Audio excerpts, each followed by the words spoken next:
My name is Sophia, and I am 28 years old. 3 months ago, I discovered my entire family had been lying to me for decades about our inheritance, my parents' will, and why my sister Emma always seemed to have endless money while I worked 3 jobs just to survive.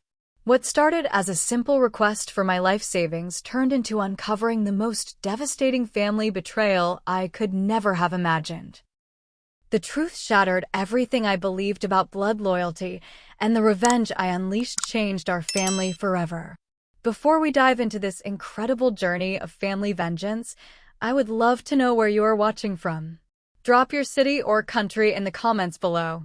If this story resonates with you, or if you have ever dealt with family betrayal, please hit that like button and subscribe for more real-life drama stories.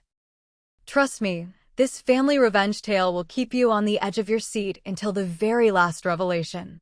It all started on a rainy Tuesday morning in October when Emma showed up at my tiny studio apartment unannounced. I was getting ready for my shift at the diner where I worked as a waitress, my second job of the day after my early morning cleaning gig at the office building downtown. Emma waltzed in wearing a designer coat that probably cost more than my monthly rent, her perfectly manicured nails clicking against her phone screen as she texted someone. "Sophia, we need to talk," she said, not even bothering with a proper greeting.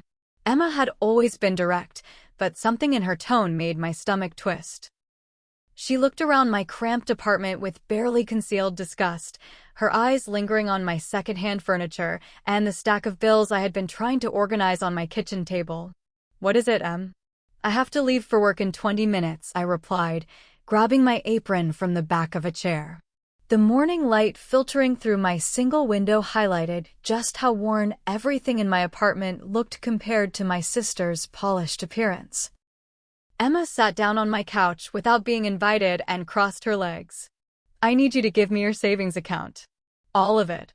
I know you have been putting money away, and I need it for something important." I actually laughed out loud. "Are you serious right now?" "Emma, I have exactly $3,000 saved up. That is my emergency fund, my security deposit for when I can finally move somewhere decent, my everything." "Why would you possibly need my money when you drive a BMW and live in that gorgeous townhouse?" Her expression hardened in a way I had never seen before. "Because family helps family, Sophia. And right now, I need that money more than you do. You can always make more working your little jobs, but what I need this for is time-sensitive."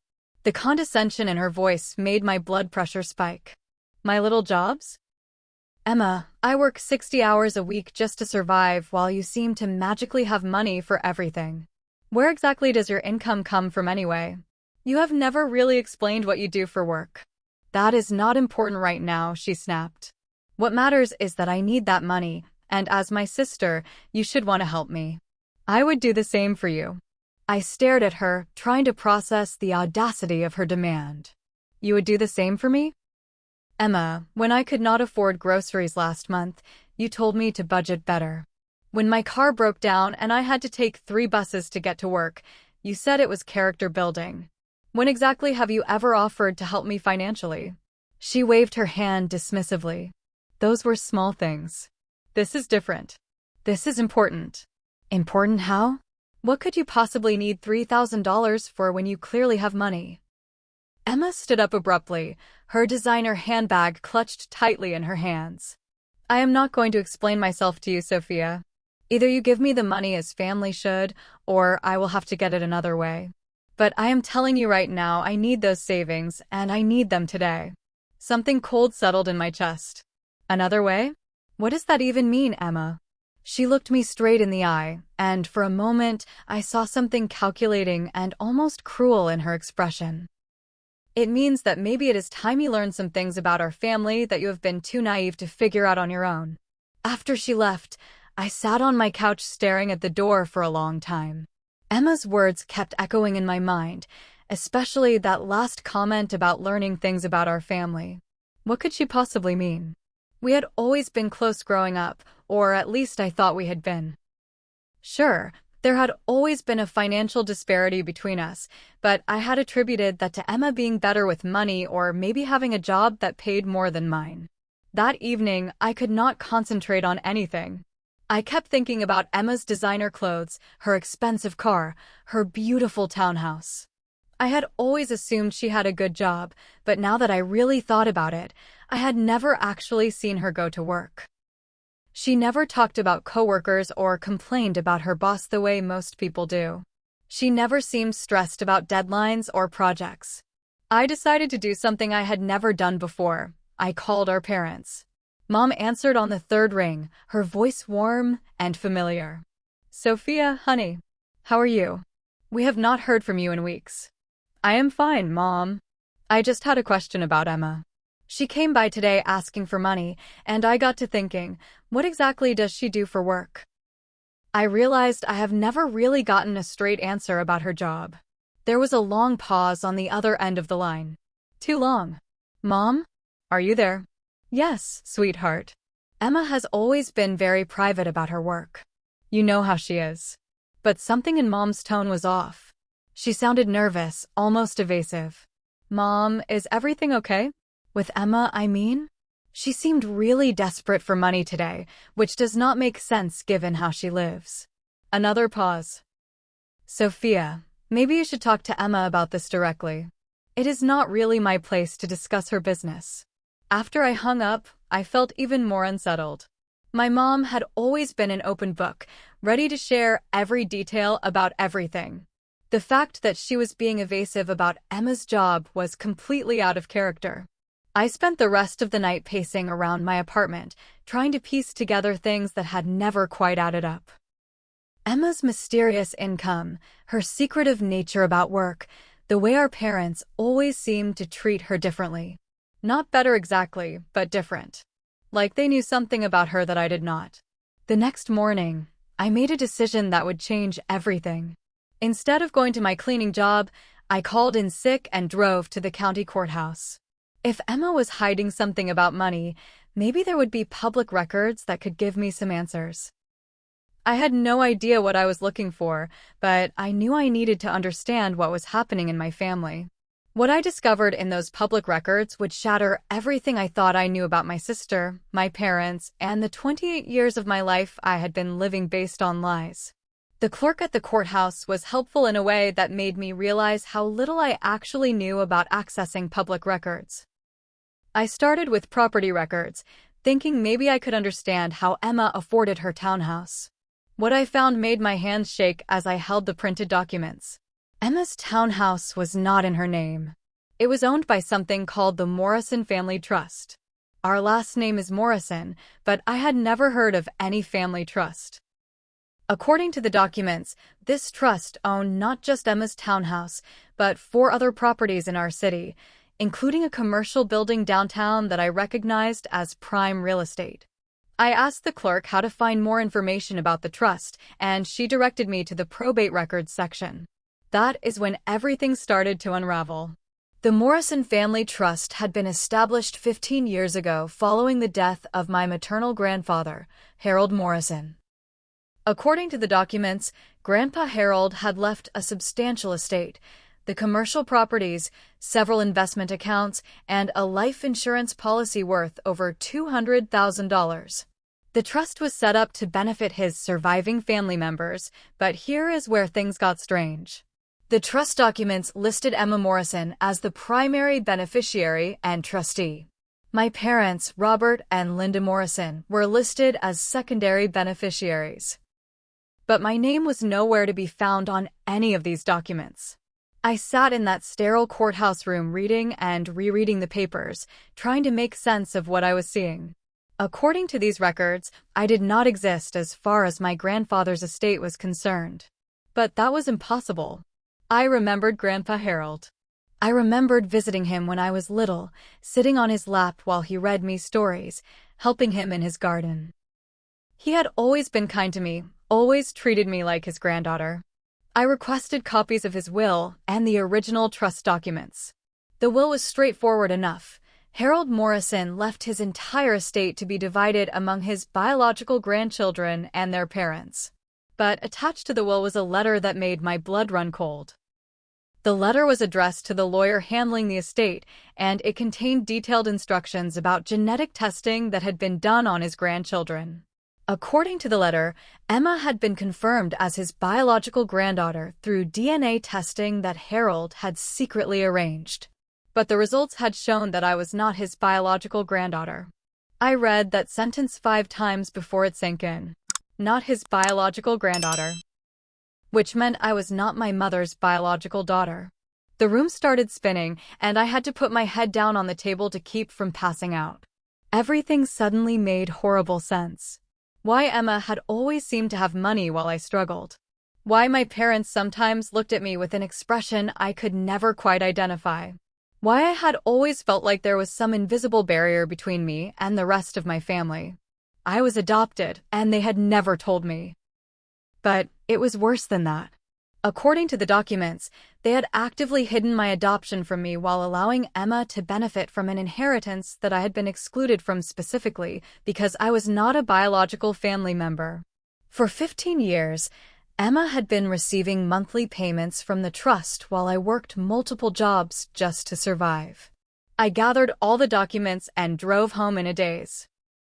Once I was back in my apartment, I spread everything out on my kitchen table and tried to process the full scope of what had been hidden from me. Emma was not just my sister who happened to have more money.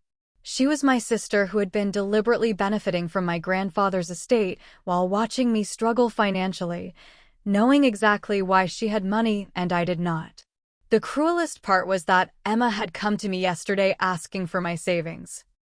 The $3,000 I had scraped together from my multiple jobs, when she had been receiving what looked like several $1,000s every month for the past 15 years from money that my grandfather had specifically excluded me from because I was not his real granddaughter. I called my parents that evening, but this time I was prepared. "Mom, I need to ask you something, and I need you to tell me the truth." "Of course, honey. What is it? Am I adopted?" The silence on the other end of the line stretched so long that I thought the call had been dropped. "Mom? Sophia, where is this coming from? Just answer the question. Am I adopted?" I heard her take a shaky breath. "Yes, you are. We adopted you when you were 6 months old." Even though I had been expecting this answer, hearing it confirmed felt like being punched in the stomach. "Why did you never tell me? We wanted you to feel like you were really ours. We thought it would be easier if you just grew up thinking you were our biological daughter." Easier for who, Mom? Because it certainly was not easier for me when I found out today by reading Grandpa Harold's will at the courthouse. Another long silence. "You went to the courthouse?" "Yes, I went to the courthouse. Because Emma came here yesterday demanding that I give her my life savings, and I wanted to understand how she can afford her lifestyle when I can barely afford groceries." Imagine my surprise when I discovered that she has been receiving inheritance money for 15 years while I have been working 3 jobs, and that you and Dad never bothered to mention that I am adopted or that I was specifically excluded from Grandpa Harold's will because I am not his biological granddaughter. I could hear my mother crying now. "Sophia, we can explain everything. It is not what you think." "Really?" "Because what I think is that you all decided it was fine to let me believe I was part of this family while secretly excluding me from family money and never telling me the truth about my origins. What I think is that Emma knew all of this when she had the audacity to ask me for my savings yesterday. So please, Mom, tell me what I am misunderstanding about this situation." But she could not. Because there was no explanation that would make this betrayal acceptable. They had all chosen to protect Emma's financial comfort while watching me struggle, and they had done it by lying to me about who I was and where I came from. After I hung up, I sat in my apartment looking around at my secondhand furniture and my stack of bills, and I felt something cold and calculating settle into my chest. Emma wanted my money? She was about to learn exactly what it felt like to lose everything she had taken for granted. I was done being the naive sister who did not understand how the world worked. It was time for my family to face some consequences for their choices. The next morning, I woke up with a clarity I had never experienced before. For the first time in my adult life, I understood exactly why my existence had always felt precarious, Why I had always felt like I was one mistake away from losing everything. Why I had never been able to get ahead financially despite working harder than anyone I knew. It was because my family had deliberately structured things to keep me on the outside. I called in sick to both of my jobs and spent the day making phone calls and doing research. First, I contacted the lawyer who had handled my grandfather's estate. His secretary initially told me he could not discuss the trust with me since I was not a beneficiary, but when I explained that I was Harold Morrison's granddaughter and had just discovered my adoption, she put me through immediately. "Miss Morrison, Mr. Patterson said when he picked up the phone. I have to say, I wondered when this call would come." "You wondered when this call would come? What does that mean?" "Your grandfather specifically asked me to make sure that if you ever contacted my office asking about the trust, I should be completely transparent with you. He left a sealed letter with instructions that it should only be opened if you discovered the truth about your adoption." My heart started pounding. "What does the letter say?" "I think you should come to my office to read it yourself. Are you available this afternoon?" 2 hours later, I was sitting in Mr. Patterson's wood-paneled office while he handed me an envelope with my name written in my grandfather's familiar handwriting. Inside was a letter dated just 3 months before his death. "My dearest Sophia," it began. "If you are reading this, it means you have discovered the truth about your adoption and the trust. I want you to know that excluding you from the trust was one of the most difficult decisions I ever made, but I did it to protect you from something I discovered about your parents and Emma. 3 years ago, I learned that your father has been stealing money from his employer for over a decade. Not small amounts, substantial sums that he has been using to fund Emma's lifestyle and maintain the family's standard of living. Your mother knows about this theft and has been helping him hide it. I also discovered that Emma has been aware of the theft since she turned 18 and has been actively participating in laundering the money through various schemes. I could not include you in the trust because I knew that Robert would find a way to steal that money too, and I could not bear the thought of my legacy being used to fund criminal activity. But I also could not bear the thought of you being implicated in their crimes when you are clearly the only honest person in the family. I have been watching you work multiple jobs and struggle financially while your family lives comfortably on stolen money, and it breaks my heart. You deserve so much better than the family you were born into, and you deserve so much better than the family that adopted you. I have set up a separate account that Emma and your parents do not know about. By the time you read this letter, it will have grown to a substantial amount. Mr. Patterson has the details. This money is yours, but only if you promise me that you will use it to build a life away from people who have been lying to you for so long. I love you, sweetheart. You have always been the light of this family, and I hope someday you will understand that being excluded from this trust was my way of protecting you, not punishing you.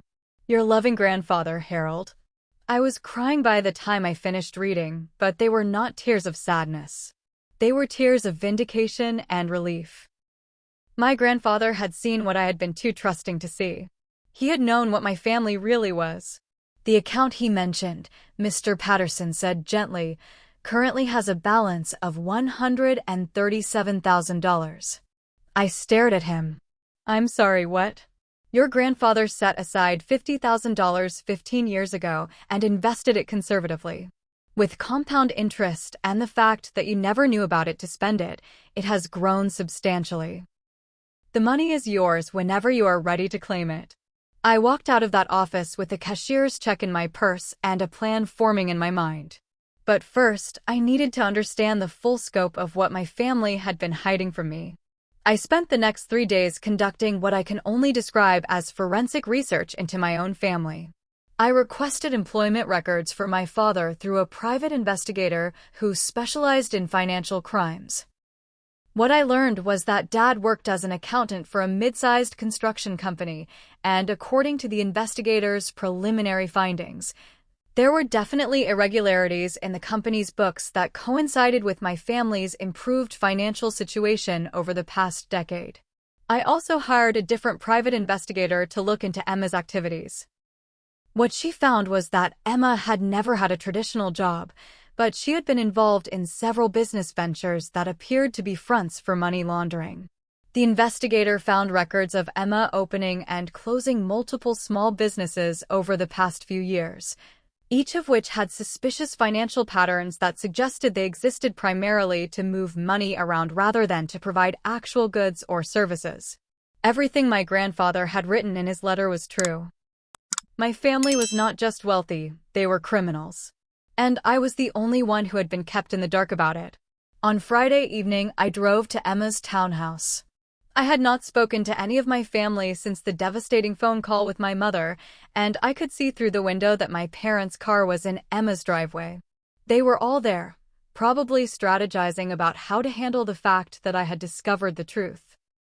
I knocked on the door, and Emma answered with a surprised expression that quickly shifted to wariness. "Sophia, we have been trying to reach you. I am sure you have. Can I come in? I think we need to have a family meeting." Emma led me into her beautifully decorated living room where my parents were sitting on her expensive sofa, looking uncomfortable and guilty.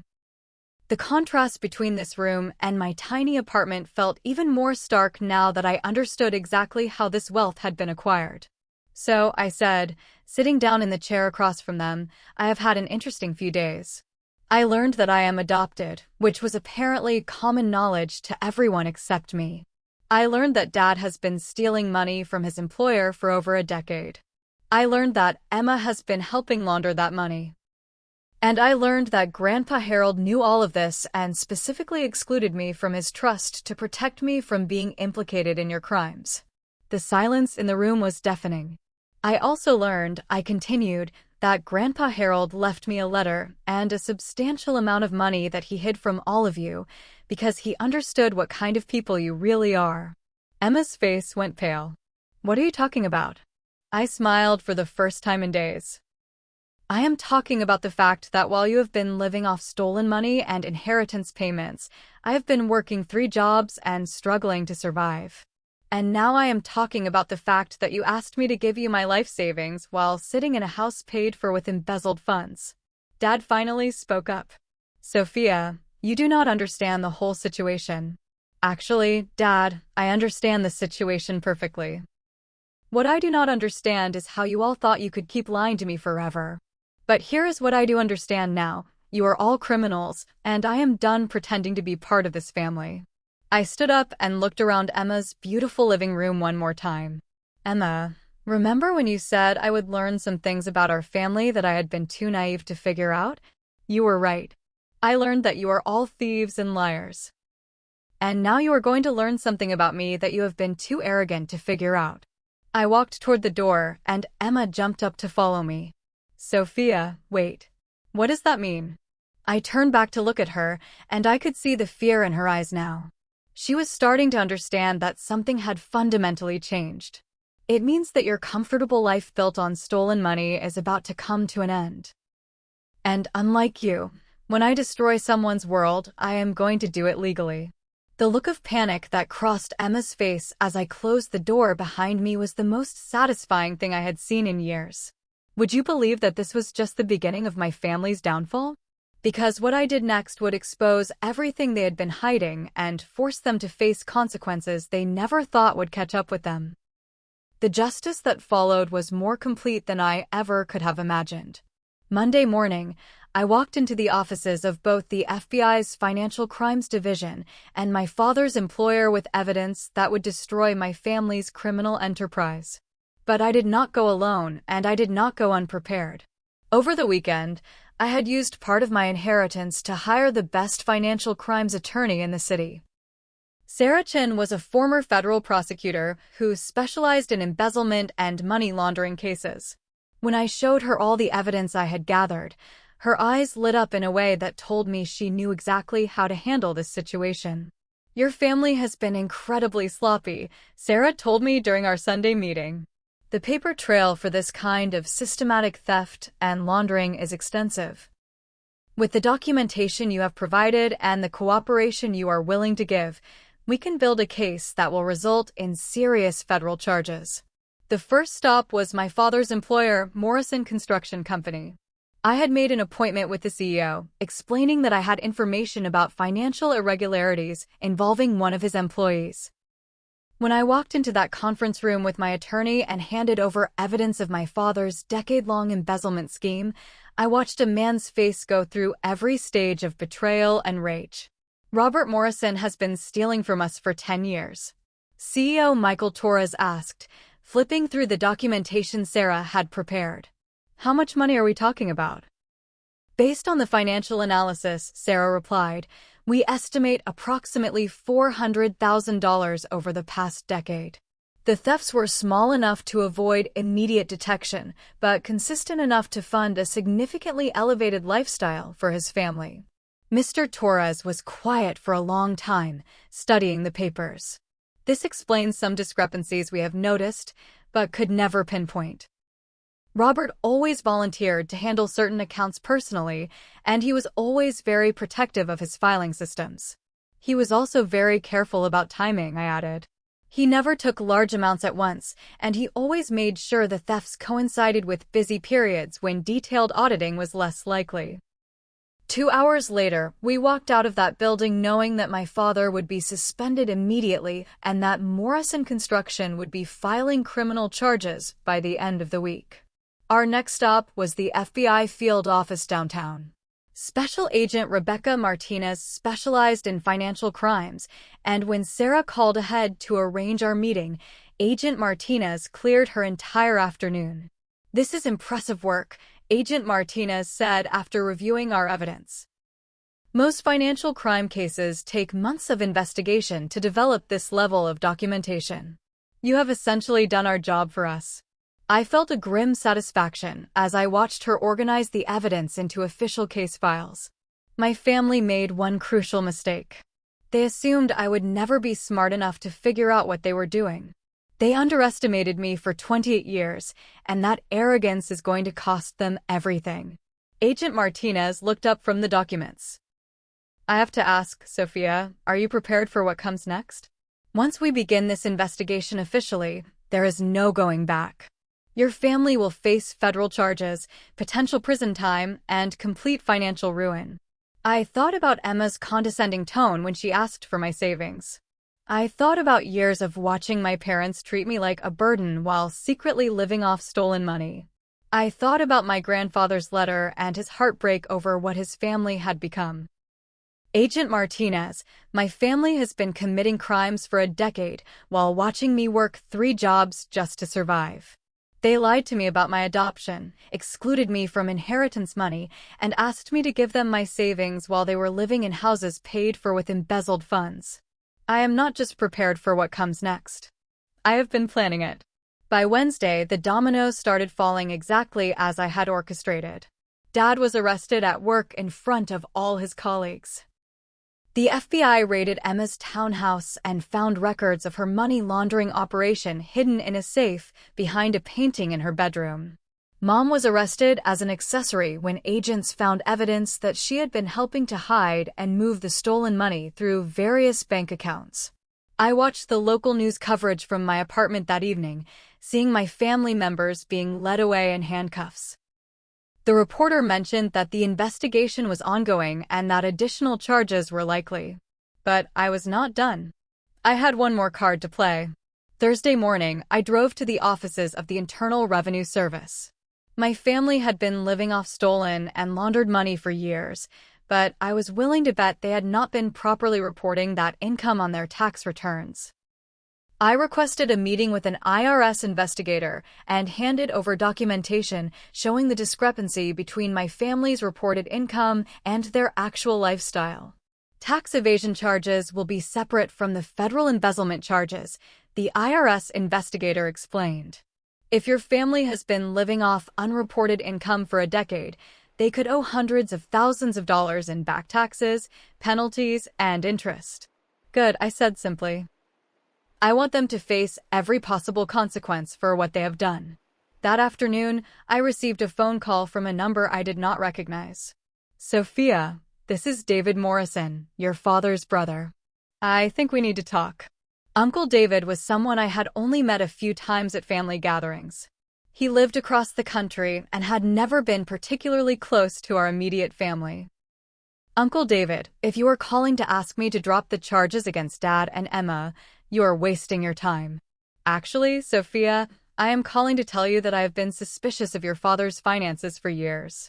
Robert always seemed to have more money than his salary could support, and Emma's lifestyle never made sense given that she never seemed to have a real job. When I saw the news coverage, everything finally clicked into place. He paused before continuing. I want you to know that I support what you are doing.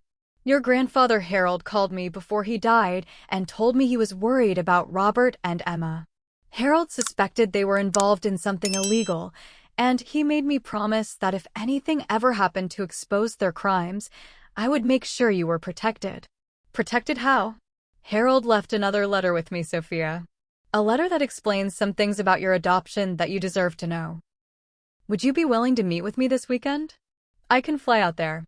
As I hung up the phone, I realized that, even from the grave, my grandfather was still protecting me and making sure I had allies in my fight for justice. Emma and my parents had always assumed that I was alone and powerless, but they were about to learn that they had been wrong about that too. The systematic destruction of my family's criminal empire was proceeding exactly as I had planned, but apparently, I was about to discover that this story had even more layers than I had realized. By Friday afternoon, the full scope of my family's downfall was becoming clear, and it was more comprehensive than even I had anticipated. The local news was calling it one of the most extensive family-based financial crime operations uncovered in the city's history. Dad's employer had conducted an emergency audit and discovered that the embezzlement was even worse than we had initially calculated. Morrison Construction was estimating losses of over $600,000, and they were preparing to file both criminal charges and a civil lawsuit to recover the stolen funds.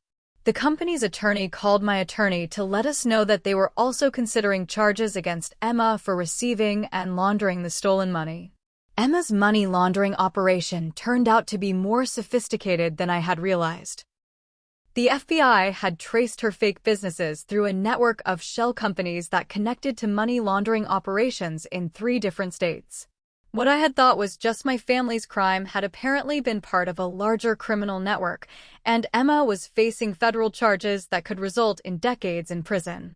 Mom was released on bail, but only after posting bond using the family home as collateral.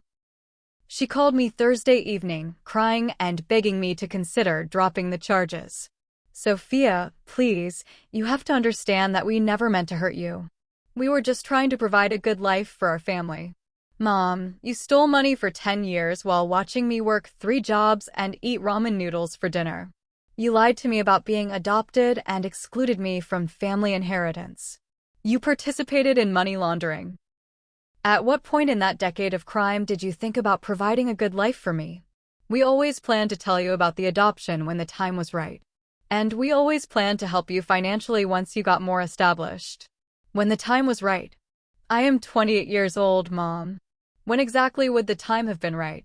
And help me financially with what money? The money Dad stole from his employer, or the money Emma got from Grandpa Harold's trust that I was excluded from? She could not answer that question because there was no answer that would make any of this acceptable. Uncle David arrived Saturday morning, and meeting him felt like stepping into an alternate version of my family. He was kind, straightforward, and genuinely concerned about my well-being in a way that I realized I had never experienced from my immediate family. Your grandfather's letter, he said, handing me another envelope with my name on it, explains why you were really put up for adoption and why Harold was so determined to protect you from Robert and Emma. This letter was longer and more detailed than the first one. According to my grandfather, my birth mother had been a young woman named Jennifer who had worked as a bookkeeper for one of his businesses. She had discovered that Robert, who was managing that particular business location, had been stealing money from the company. When Jennifer threatened to report the theft, Robert had convinced her to stay quiet by promising to marry her and make things right. But Robert had no intention of making things right. Instead, he had convinced Jennifer that they should give up the baby for adoption to start fresh, and then he had systematically isolated her from her family and friends. When Jennifer died in a car accident when I was 2 years old, my grandfather discovered evidence that suggested Robert had been emotionally and financially abusing her for years. Harold felt responsible for your mother's death, Uncle David explained. He believed that if he had been paying closer attention to Robert's behavior, Jennifer might still be alive.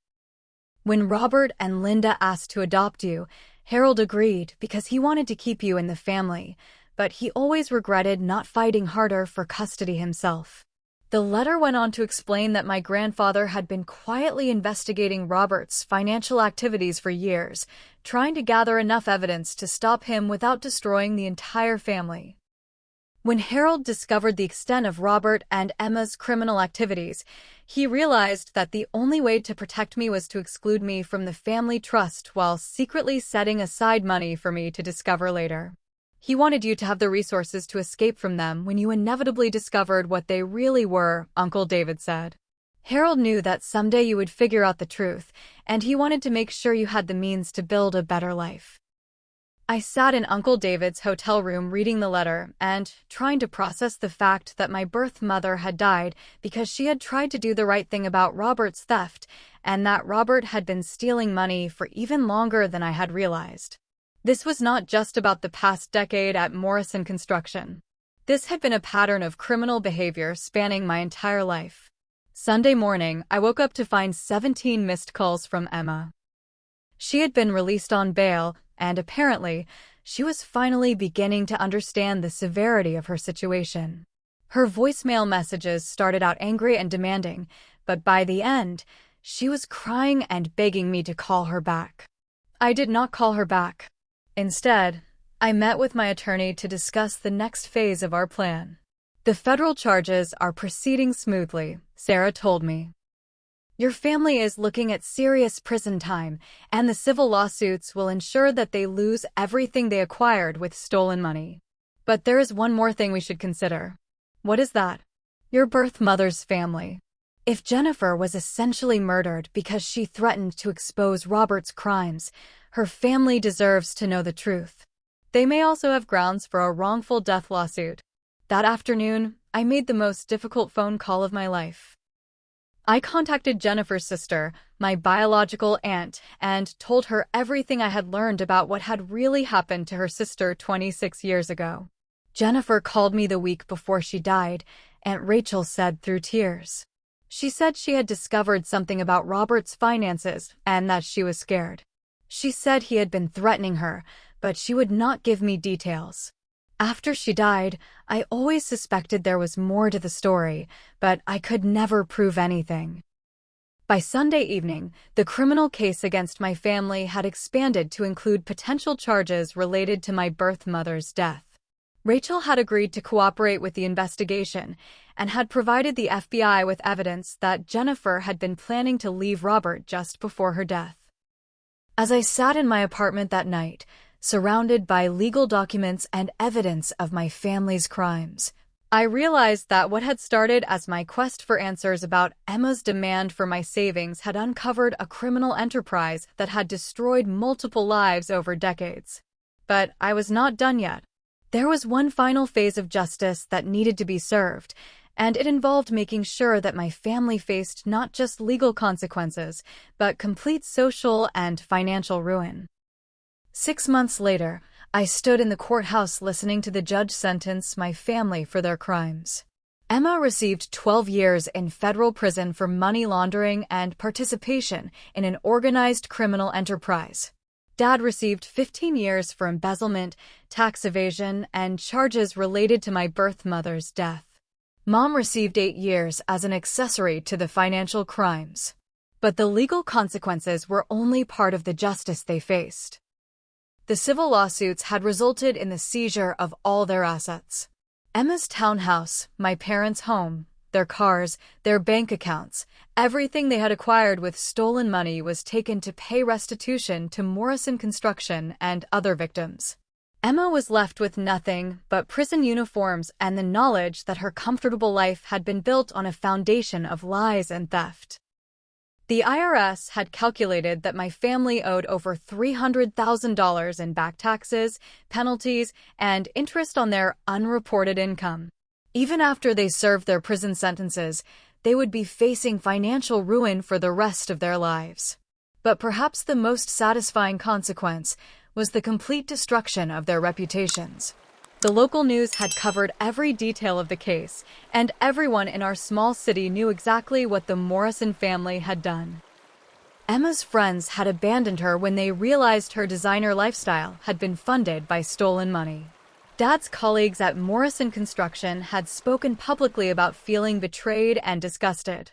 Mom had been forced to resign from her volunteer positions at local charities when the organizations realized they could not be associated with someone convicted of financial crimes. They had lost everything. Their freedom, their money, their homes, their social standing, and their family relationships. The only family they had left was each other, and they would be spending the next decade in separate federal prisons. Meanwhile, my life had completely transformed. Uncle David had helped me use my inheritance wisely. I had paid off my student loans, bought a reliable car, and put a down payment on a small house in a neighborhood I actually wanted to live in. But more importantly, I had used part of the money to go back to school to become a financial crimes investigator. If my experience had taught me anything, it was that there were probably other families out there being victimized by people like Emma and my parents. I had also connected with my birth mother's family and discovered that I had a biological aunt, uncle, and 2 cousins who welcomed me with the kind of unconditional love I had never experienced from my adoptive family. Rachel, my birth mother's sister, was a social worker who understood family trauma in ways that helped me process everything I had been through. "Jennifer would be so proud of you," Rachel told me during one of our weekly phone calls. She always believed in doing the right thing, even when it was difficult. The fact that you brought justice for what happened to her and what happened to you would have meant everything to her. The most unexpected development was my relationship with my grandfather's lawyer, Mr. Patterson. He had been so impressed with my investigation skills and my dedication to uncovering the truth that he had offered me a job at his law firm once I finished my studies. Working for someone who had genuinely cared about my well-being and had helped protect me from my family's crimes felt like the perfect career path. A year after my family's sentencing, I received a letter from Emma in prison. She had written several times, but this was the first letter I actually opened. "Sophia," it read, "I know I have no right to ask for your forgiveness, but I need you to know that I understand now how wrong we were. Prison has given me a lot of time to think about what we did to you, and I realize that we treated you terribly for your entire life. You worked 3 jobs while I lived off stolen money. You struggled to pay for groceries while I bought designer clothes with embezzled funds. You saved every penny for emergencies while I demanded that you give me your savings to fund more criminal activity." The letter continued for 3 pages, detailing all the ways my family had mistreated me and expressing what seemed like genuine remorse for their choices. But the part that stuck with me was the ending. "The worst part is that you were always the best person in our family, and we punished you for it. We punished you for being honest when we were criminals. We punished you for working hard when we preferred to steal. We punished you for being kind when we chose to be cruel. I understand now that you bringing justice down on us was not revenge. It was protecting other people from becoming our victims. I hope someday you can find peace with what happened, and I hope you know that you deserve all the happiness in the world." I never wrote back to Emma, but I kept the letter. Not because I forgave her, but because it confirmed what I had always known. I had made the right choice in exposing their crimes. 2 years after the sentencing, I graduated with honors from my criminal justice program and started working full-time as a financial crimes investigator. My first major case involved uncovering an embezzlement scheme remarkably similar to what my father had been doing, and I was able to help recover over $200,000 for the victim company. Uncle David moved to my city after he retired, and we have dinner together every Sunday. Rachel visits several times a year, and I have traveled to meet the rest of my biological family. For the first time in my life, I understand what it feels like to be part of a family that actually cares about your well-being. The $3,000 in savings that Emma demanded I give her was nothing compared to the $137,000 my grandfather had secretly set aside for me. But more than that, her demand for my money was what finally opened my eyes to the truth about what my family really was. Sometimes I think about what would have happened if I had just given Emma my savings that day. She would have taken my emergency fund to finance more criminal activity, and I would have continued working multiple jobs while remaining ignorant about the crimes being committed in my name and the inheritance I had been excluded from. Instead, Emma's greed and condescension led to the complete destruction of a criminal enterprise that had been operating for decades. Justice was not just served, it was served comprehensively and permanently.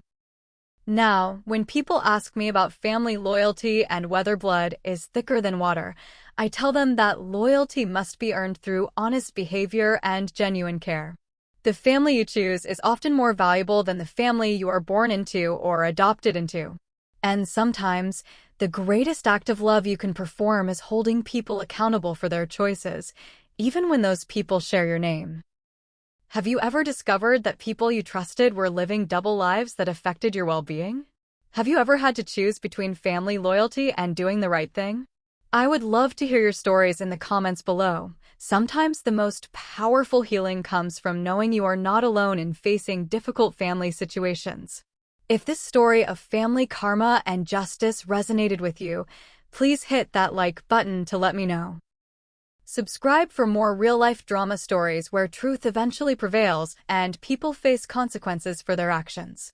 Share this video with anyone who needs to hear that sometimes walking away from toxic family members is the healthiest choice you can make.